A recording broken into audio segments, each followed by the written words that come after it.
Here is the exactly same code as you saw previously on the previous video, and let's have a look at how this code shows up in the browser side when we run this application here in the development environment. But before we do that, we can identify one more time these HTML parts that appear here that should be familiar with you. So we have the HTML tags here, and here we have the form part, which then contains the controls. In this case, the controls are of type text boxes and buttons that are used for submitting the new page request. And also you can identify here some part which would then when sent to the browser would show up as something like HTML tags as well. But let's run this. So I will launch my application, or I will start my server and then run this. There is application, so I can see my application now running, and this is the view now in the client side. So what the browser shows from the page, and basically now this view could be now seen somewhere else. Well, of course, if it were a real web application. So what we see here, we have three different text boxes, and then we have a button here which has the plus sign. And the idea of this application is very simple. We can add here some numbers like 2 and 3, and then by clicking this button plus, we will make a page request that then travels through the internet to the server application, which then will read these values, and then it will do some magic and then produce the sum of these two values into this third text box. So let's try if it happens. So I click the plus, and this is how fast it happens now. So the result 5 appeared here immediately when I pressed the button. And let's have a look at how this page looks like in the HTML source code. So I right click here with my mouse, and then I select view page source, and this is the HTML behind. And again, if we look at this, we can identify the certain HTML parts here. At least we can see here are the three different controls that we had in the form part.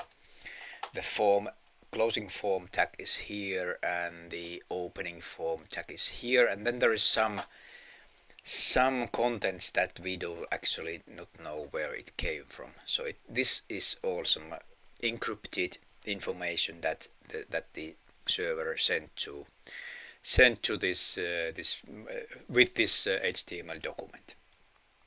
And basically, it is something that the browser does not have to interpret in any way. So we do not see it anywhere here in the page. But anyway, let's focus on this this HTML file. So basically, we cannot see other than this part here. There is no hint of what is the technology behind this HTML. So how was all this generated? Where did these values come from? So it's not shown here, and that's the idea of client server. So the client sees only the view, what is supposed to be shown on the browser. So that means the HTML and that part. But then we know that in the application part we have these places filled. So this is the value for this value here. So value 2, we can see it's given here. So here is the word value, but then the number 2 is being replaced with this content here. And let's have a look at how it is actually created. Well, of course it was the user who originally wrote that value there, but where it comes, how does it appear in the page again? Well, here we can see this part of the code here is what is being done before any other contents of the HTML document are being treated. And here it is being referred to the object called request. And this request object is the one that comes along with the page request from the client side. And it contains the information about all those controls and their states that appear on the page, or at least in the form part. So with request.form we can get an access to individual controls that appear on the page, and then we can read their value.